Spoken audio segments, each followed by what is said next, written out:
Okay. What's up, everybody? Good morning. Welcome to a Tuesday edition of Morning Scone presented by Brock, the Baton Orthopedic Clinic, Parish Construction and Roofing. If you need an orthopedic, go to Brock. You need a roof, you call Parish. Of course, Unique Physique, uniquephysique.com, Restored Motions, restoredmotions.com, and On Fire Athletes platform powered by GameCoin. Good morning, good morning, good morning, y'all. Hope your Tuesday is off to an awesome start so far. Mine is baseball at the box tonight. Tigers get back at it after a disappointing weekend, get an opportunity to go get a little bit of a get right against McNeese coming in. But this is a good McNeese team. And we talked about if you caught locked on LSU already this morning. This is a McNeese team with an RPI in the top 30. They are they're 27-5 on the season already. Very good team that Justin Hill has put together over there at McNeese. So this is a real challenge against a good team that is also probably looking at this game like an RPI opportunity, right? When you are McNeese is 27-5, they're 14-4 in the conference. They had a game earlier this season against Texas A&M that got canceled. But they've beaten ULL. They won at Houston last week in the midweek, 4-3 in 10 innings. It's a Big 12 win. Now they get to play LSU. They have another game against Houston at their field. So all that to say, sometimes you look at midweeks and the opponent. It doesn't matter for the opponent. Like, of course, they want to beat LSU, but like the only way your opponent has an opportunity to get into the postseason is if they win their conference tournament, right? And they get an auto bid. McNeese is one of those that might, considering their RPI, might have an opportunity to get in that large bid. So a win at LSU would be a significant boost for them. So,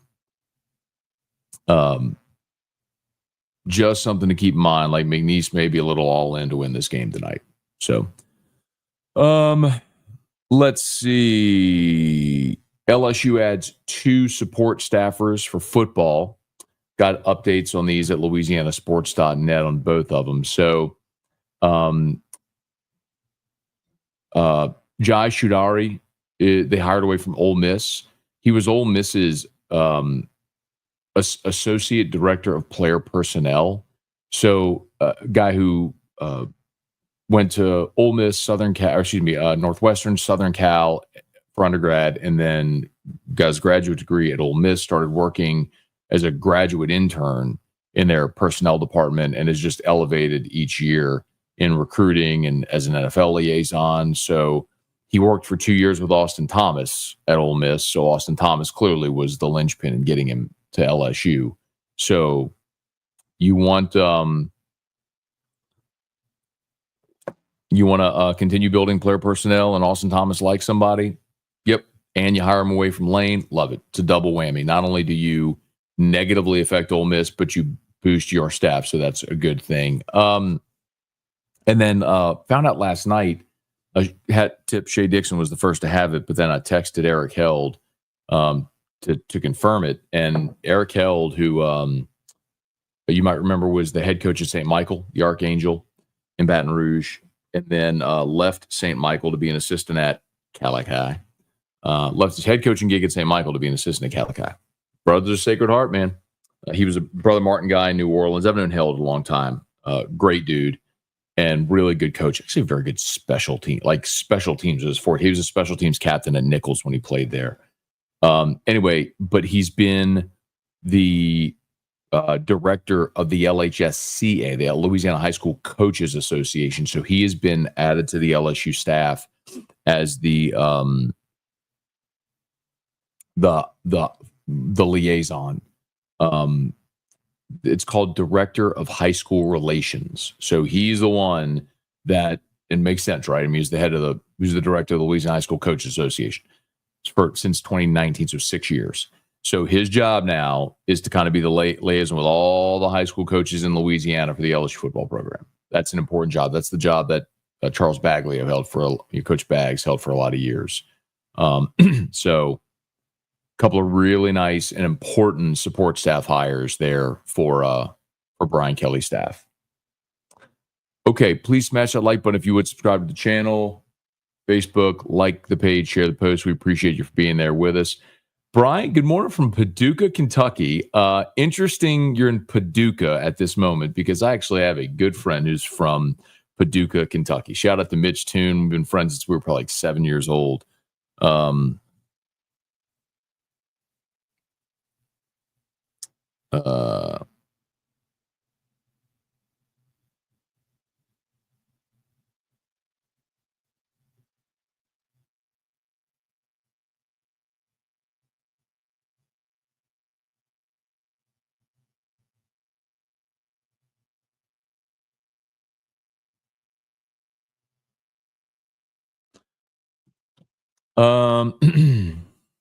Hunter Broadhead, good morning. Eli, morning, Matt. What are your thoughts on Nico's situation in Tennessee? Come on, Eli. I've been talking about this since Friday, man. I'm teasing.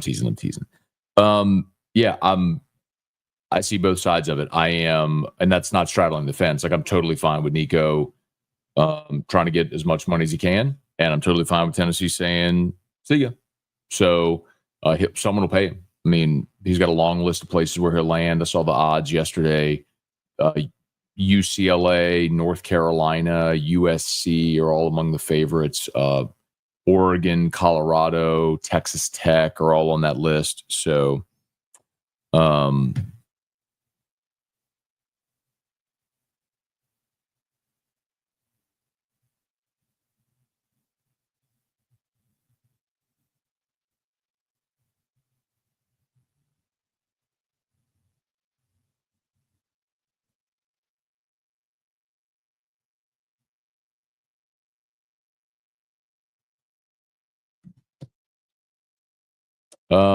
let's see. Hey, Thomas, good morning. Josh Blackman, good morning. We're headed down to BR today for our once-a-year game to cheer against LSU. Watch my nephew and McNeese. They can keep the winning streak, longest winning streak in the nation going. That's awesome, man. Enjoy, Josh. So it is funny how that works, man. Like, everybody in the state, there, even if you cheer for McNeese or ULM or Tulane or ULL or whatever, like, everybody's still, well, maybe not Tulane. And there's certainly some Cajuns fans that aren't big LSU fans, but most everybody cheers for LSU. But there's those moments, Nichols, where you find yourself cheering against the Tigers. Hey, Rocky, good morning. Do we get off the deck tonight? I think so. Like, again, McNeese is a good team, man. This is no gimme, so we'll see how it goes. I would expect William Schmidt will get the ball tonight after not throwing this weekend. Thomas, yep, no gimme. Brian Wynn, good morning. Jesse Brown, where do the Pels go for a new GM? Do you think they trade Zion? Well, the report that the new GM that they're targeting is Joe Dumars. Interestingly, Joe Dumars, who was an executive with the Pistons in the aughts, but now works for the NBA office. Interesting, had Jake Madison on AFR yesterday, and he lambasted that hire if they do it. So it'd just be the laziest hire ever. It's interesting because, I mean, Dumars was known for not necessarily doing high-level scouting with Detroit. He is the one who drafted Darko Milicic over D-Wade and Carmelo in that draft. Like, one of the worst drafts ever. One of the deepest drafts ever. He made the worst decision in the draft. I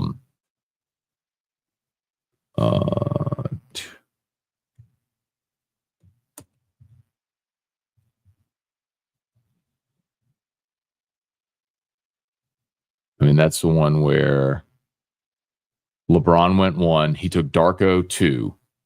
And then Melo, Bosh, Wade, Chris Kaman went 6. But just look at the top of that draft. I mean, LeBron, Darko, Carmelo, Bosh, and Wade over the top 5. And he took Darko. Michael Cook, good morning. Brant Roban, LSU bats, supposed to have an advantage over Auburn pitching. Same thing goes for Bama. I hope the bats come around this time. Yeah, no doubt, man. LSU definitely had a pitching advantage. Against LSU's bats have been great all year, man. Like, it was a quiet weekend. Sam Dutton, I thought, pitched well. I thought Auburn executed. They executed their plan, man. They didn't have overpowering stuff.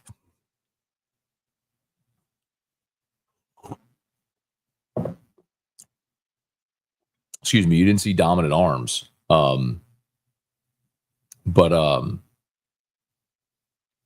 they executed their pitches, man. And you tip your cap.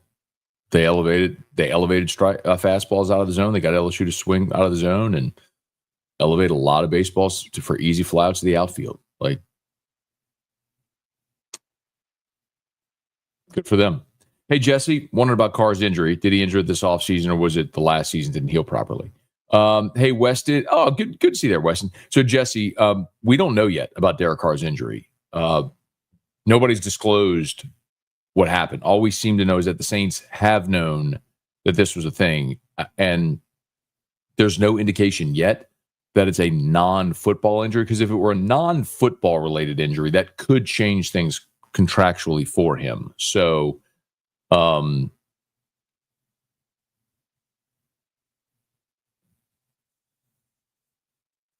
wait and see on that one. But as of now, we don't know. And there was no look during the season. His injury. Remember, he broke his hand when he was leaping up against went airborne on the sideline against the Giants. He broke his non-throwing hand, which cost him the rest of the season. It was said this was not a result of that injury. He also had an oblique injury, which caused him to miss games in the middle of the season. But so there's no indication during the season that he had a shoulder injury. You got it, Thomas. Abner Neal, good morning. Bubba Smith, good morning. Kelly Gross, hey, Rooney, good morning.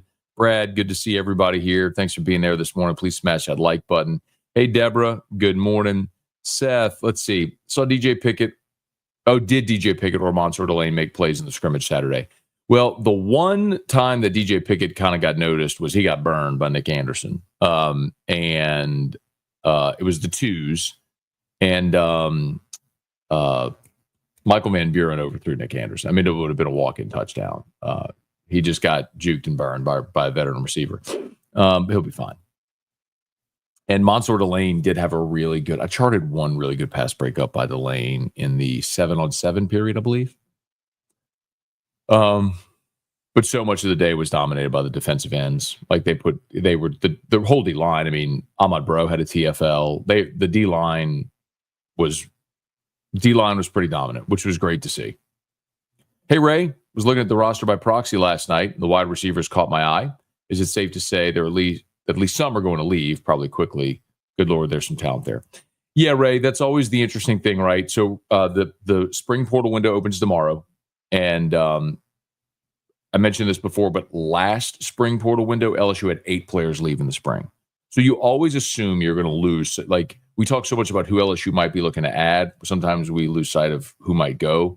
And you always look at the positions where there's depth in numbers, right? So you look at offensive line, maybe defensive backfield, receiver. Those tend to be the positions that you look at.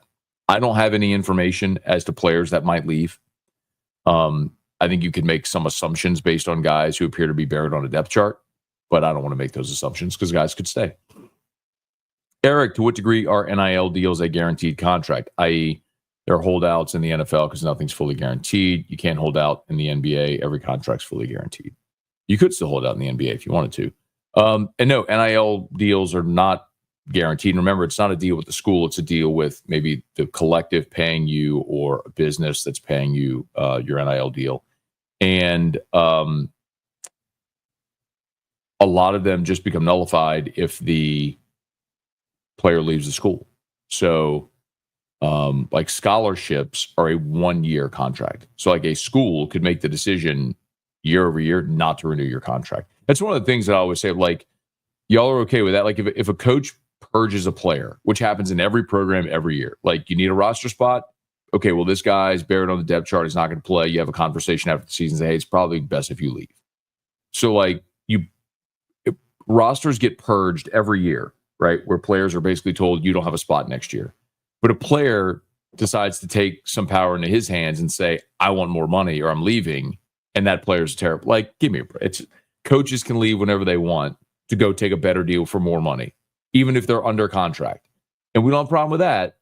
But we got a problem with, It's just hypocritical, y'all. Like the fact that people hold, like adult people hold young people to a different standard than they hold themselves and adults is just ridiculous. Parish Construction and Roofing.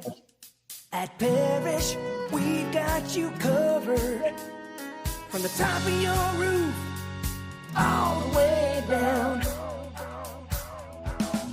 Parish Construction and Roofing. Parish Built. Parish Built. Parish Built. From your hometown. ParishBuilt.com.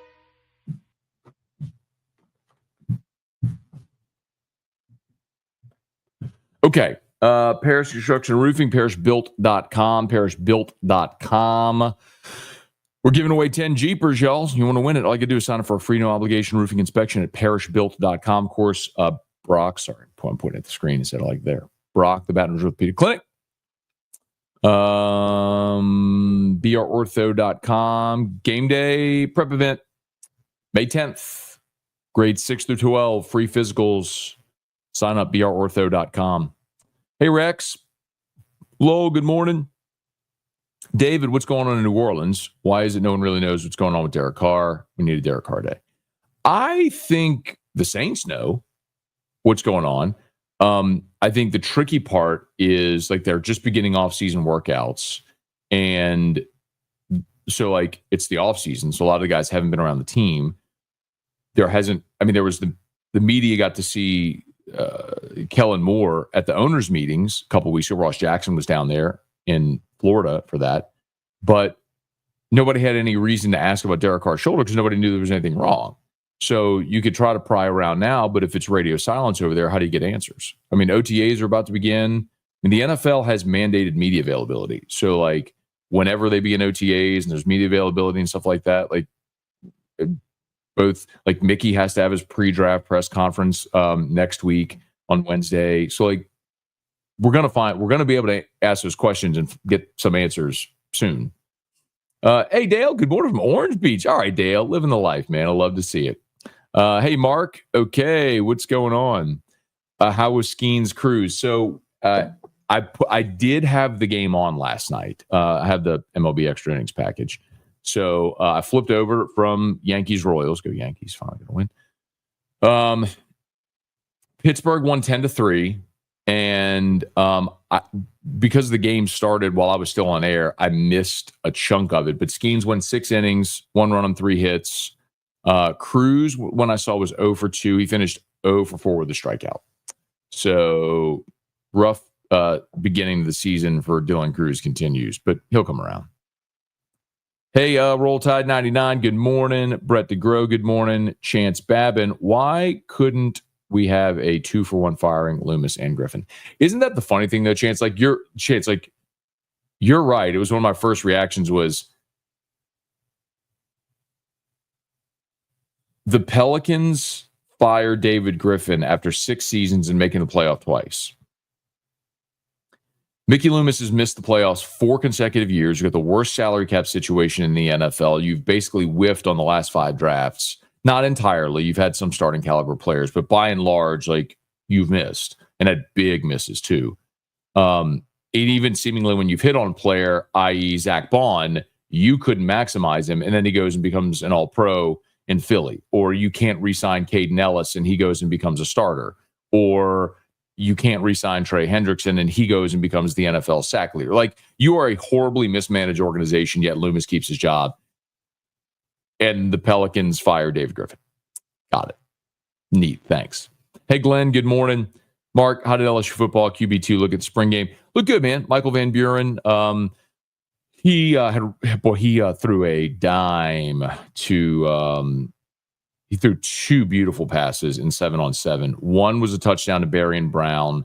So it was about 20, between 25-30 yard line, and threw it right sideline. Brown, but middle of the end zone on the sideline, kind of like falling out of bounds, dragging. So beautiful ball. Then he threw one right down the seam to Kyle Parker, where he split 2 defenders. It was real beautiful. A couple of beautiful balls. Irfan Sayad Gamogan. He did throw a pick, though. PJ Woodland intercepted him. Beautiful diving interception on an out route. Woodland jumped around, like went airborne, like parallel to the ground, made a beautiful interception. Rocky, should we put Stanfield in left considering the trouble Curiel had playing the wall? Stanfield's familiar with that park. I know it's water under the bridge now. It's an interesting thought, but Stanfield was center fielder last year for Auburn too. So I don't know that he played there. But it's not a bad thought. I don't know, man. It was a rough weekend. Hey, Mike, Nico is now Belichick's highest paid player. But did he commit to UNC? Oh, Belichick, UNC out of the mix for Tennessee quarterback Nico. I saw that UNC was the leader for the South Alabama quarterback. Remember the South Alabama quarterback who played at LSU this year? You'll, as soon as I say his name, Gio Lopez. Gio Lopez is thought to be the leader for him. Stat Dub, why didn't reporters press BK on lack of red zone plays Saturday? What do you mean?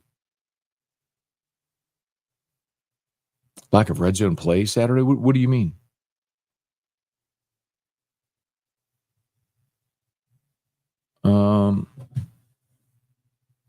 Press him on lack of red zone plays? What do you mean?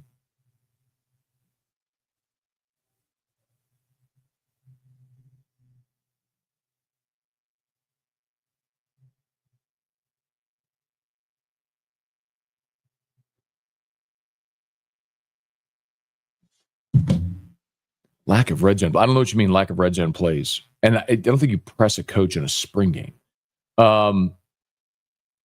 I think Michael Van Buren is a target for... no, I don't, actually. By the way, can't, because you can't transfer within the conference in the spring portal window. So if Van Buren were to leave or anybody were to leave and you transfer within the SEC, you'd have to sit out a year. Hey, Drew, good morning. With the 2 football hires, it feels like the continuation of a new world. For example, if Kelly retires, Scott will retain Austin's team. More of an NFL model. Do you agree? Oh, I definitely agree. Look, Scott Woodward was a giant part of getting Austin Thomas back. Like, that was very much a Scott push, which is fine. But Austin had also been taking on that sort of role for all sports and not just football, which is a big reason why they had to hire Ronald Dupree to alleviate some of that pressure off of. So, yes, in a sense, I do agree that you've got to have that front office, so to speak, aligned. And they do have that.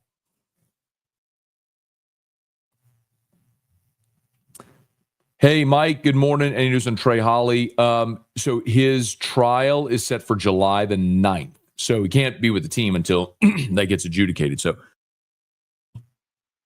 you're looking at July. Eric, next to the Hornets, are we the worst job in the NBA? Virtually never having gone to the luxury tax has to be a bad thing when attracting a candidate.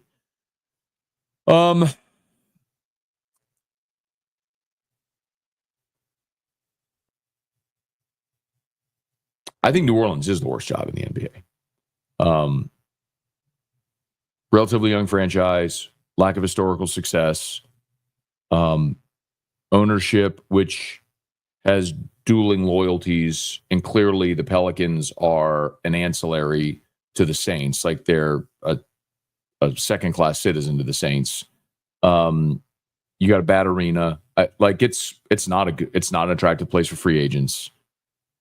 It's a very hard place to win. I mean, you have to do what San Antonio and OKC have done, and that is you've got to maximize the draft.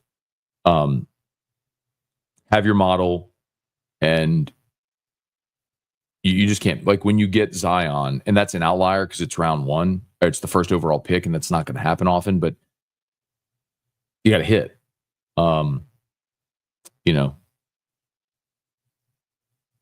You realize at one point OKC had Kevin Durant, Russell Westbrook, and James Harden on their roster.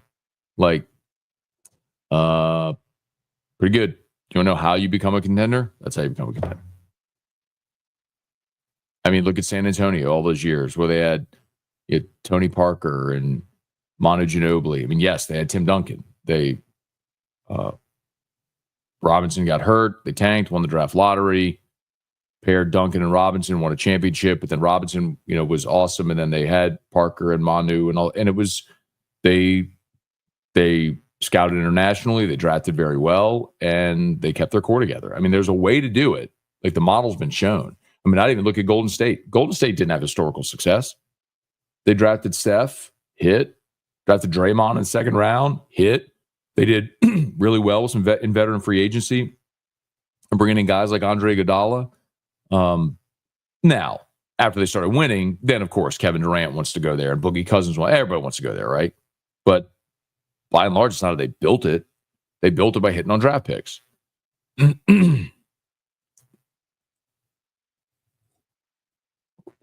Brad, why are scholarships only for 1 year? I don't make the rules, Brad.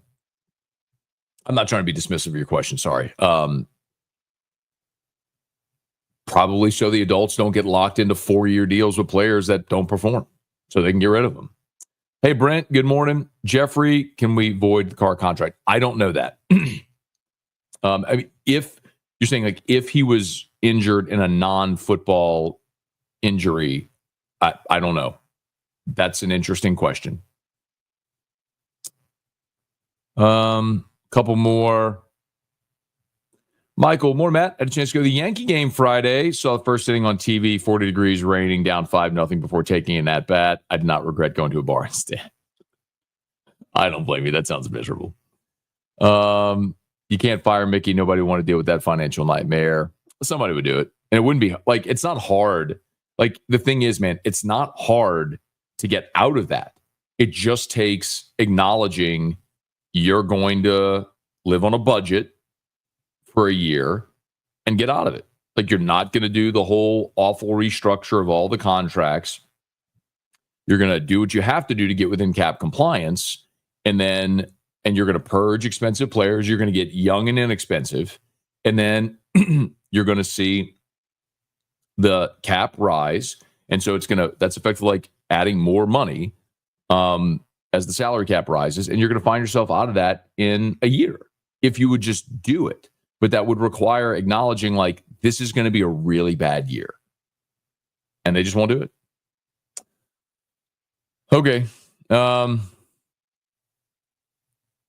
They didn't run red zone plays Saturday. It's one of the largest problems from last season. Yes, they did. They totally had red zone periods. I don't know if you were there, but like I charted it. It's on my notes. They absolutely ran red zone plays.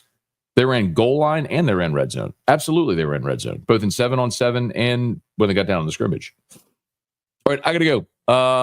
All the sponsors linked in the description on YouTube, tagged on Facebook. Locked on LSU is live, so check it out. AFR3. We'll see you. Peace. Y'all have a great day. Later. Peace. I'm out of here.